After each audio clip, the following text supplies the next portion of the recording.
咱给赶走，真的别忙啊！ Wow, look at this. Barely sat down, we've already got food. Hi guys, welcome back. We're on tour with Dridgers. If you're new here, we're a full-time travel couple from the UK. We are actually at a factory that produces Chinese medicine. I know what you're thinking. If you're from the West, you're probably thinking Chinese medicine, that don't work. But what we're going to see is how they're actually studying it in laboratories and how they're testing it, how they're producing it on a mass scale, and actually how it's working. We're really excited. We are just about to wait for the bus to take us up to the factory, so let's go. Right, so we're inside. What we can see at the moment is finished project. They're just packaging it all. Wow. Because we actually did go to a laboratory before, which done like skincare and stuff, and they wouldn't let us go inside, and we're actually going inside, which is really exciting. Obviously, you got the help of the automated systems as well. So obviously, it's not all being a Chinese factory. It's not fully humans. All the actual packaging is done by the robots, fully by the robots. So they get the box as it's flat packed. They build the box, then they put the product in the box, then they seal the box. So yeah, a lot of robots involved. You actually see the humans here not really doing a lot. Like obviously, look at these guys here. They're not doing a lot. Robots are doing a lot. I think it's really cool though, really modern.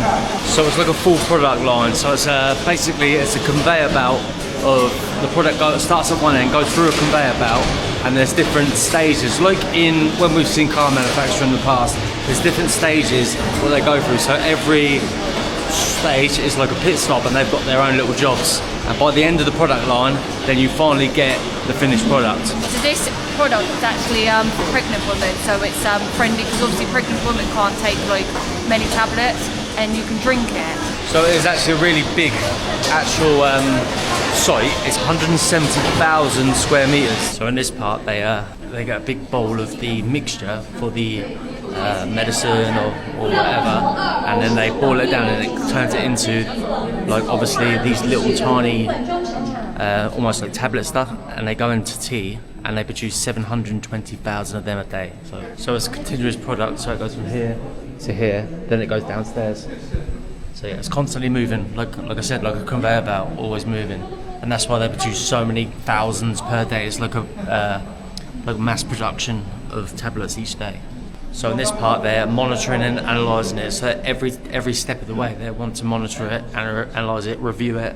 So any mistakes that are made are obviously flagged up straight away, so they don't go further down into the process when it comes to the testing stage, and then have to go all again. So they try and obviously hit the mistake before they've gone too far, because obviously in the past, medicine and stuff has got to the testing stage and then failed, and then they've obviously wasted their time. Wow, this place is huge. So again, we've got all these drums that hold the medicine, but you've got it on more of a bigger scale here. So this machine here, it's a little bit intimidating. It is huge. It's got full of different pipes and stuff. It looks like one transfers water, one transfers steam or something, I don't know. But I've been told that it's the most advanced and high-tech machine of this sort in the whole world. So it makes the quality of the medicine more high efficient. So that's why it's so advanced. Obviously, it adds water to it, it steams or whatever. There's like a lot of things that go on here. Probably things we can't even like get for us. There's a room where they separate the medicine from the liquid. So if you see there, you've got one machine there. So I'm guessing it separates from there. The liquid goes down into another machine, and then the medicine goes to another place. I'm going to assume they probably use the liquid for something else, or probably in the next batch of medicine. Yeah, perhaps. But that's what all these guys here are doing. So, busy boys. I like how open the factory is. Like they're letting us. Like I thought we would stand out there, but the man's like, "What's going on?" What's going on? They're letting us in rooms. They're letting us see computers. Like they never normally let us really see this far into some of the technology. So it's a very, very open.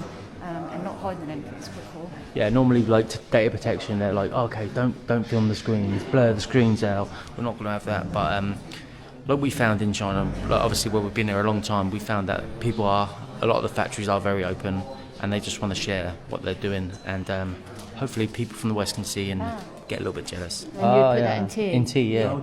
No, just with water. Just with the water. Oh, shui. And it will become the drinks. Yeah. Oh. Give us. We love a freebie. We love a freebie. We're going to get some to try, which is quite handy because travelling sometimes you get knackered and immune system gets weak, so we do get colds and that. Yeah. So it'll be handy to have on our travels. We can actually let you know the benefits of it if it works, but I feel alright at the moment, so I couldn't really tell you. I can tell you about the taste. So just here, he's showing us how they produce like the electricity. So that was the first figure there, 124, is the electricity from during the daylight, so 12 to midnight, and then the next figure, 74, is the money they've saved on it. Because normally you'd buy it from a company, but where they're producing it themselves, they're saving money. So, what do they do with their leftover electricity? Do they store it or do they share it? They share it with the community. They share it with the community. Yeah, it's so good. they have like a bit they share out into the public. Yeah. So it's mass production, medical factory producing electricity, helping to produce it to the whole of the area naturally. It's it's good. It's good. Giving back. I don't know if they're charging. Oh, maybe they're charging. Yeah. I actually find it quite crazy that they're just happy for us just to record screens and just whatever. They just don't really care. It's actually quite chill. It's quite chilled out, and you don't feel on edge when you're recording there at all. So if you've got blood in your pee, you can use this one. But this one's like it's a tablet rather than like we saw earlier, the powder. I think it flushes your system. Flushes you out, yeah. So it's probably more of like I think you call it a Direlect. 好，谢谢。谢谢。 Next stop, I have no idea. I don't know what we're doing or where we are.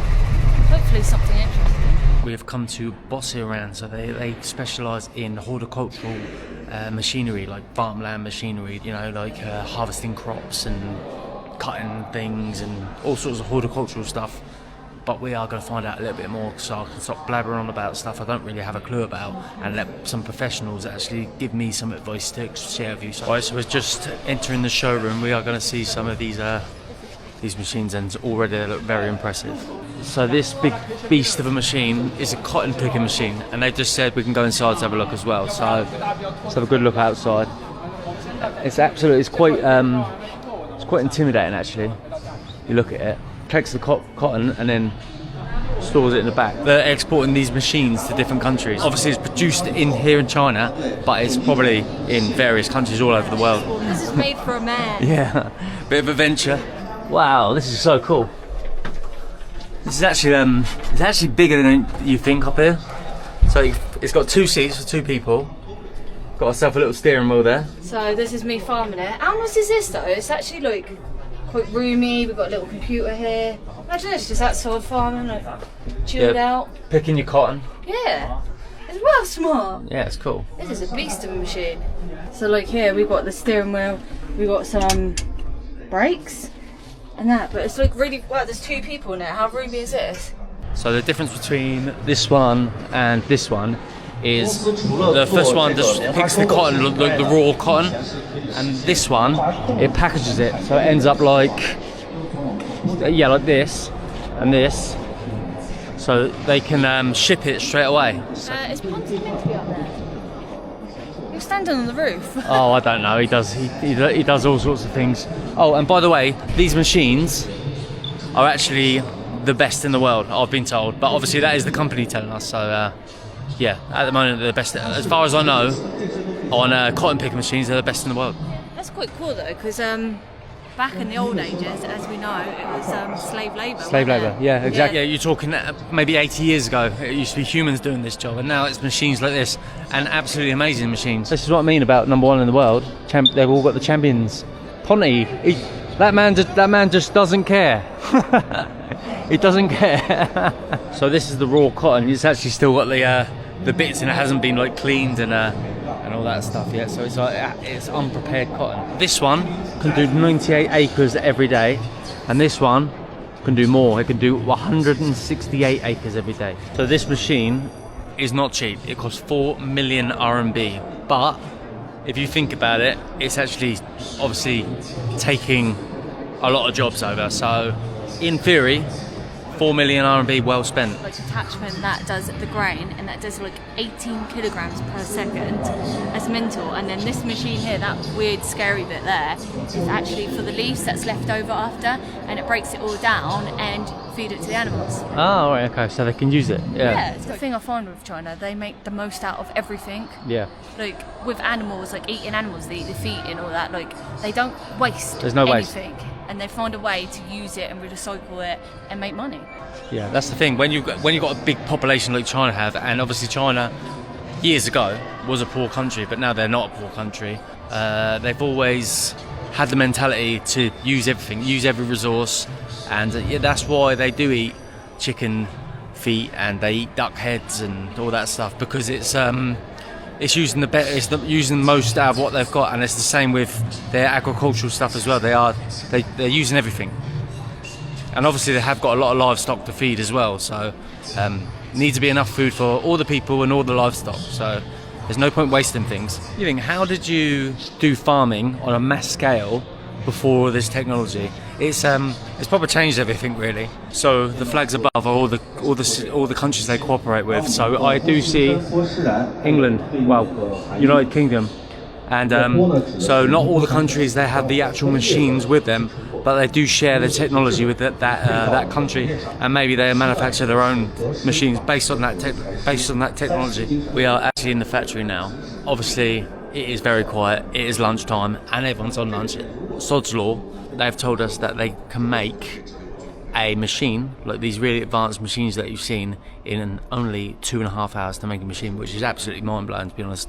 It's the only factory that's it's half humans, half robots. So it's not, as we've seen in the past when we've done these car factory tours, we've seen that they're fully automated, or they're 90% automated. This one's 50%, but obviously the robots do play a massive part in producing these vehicles.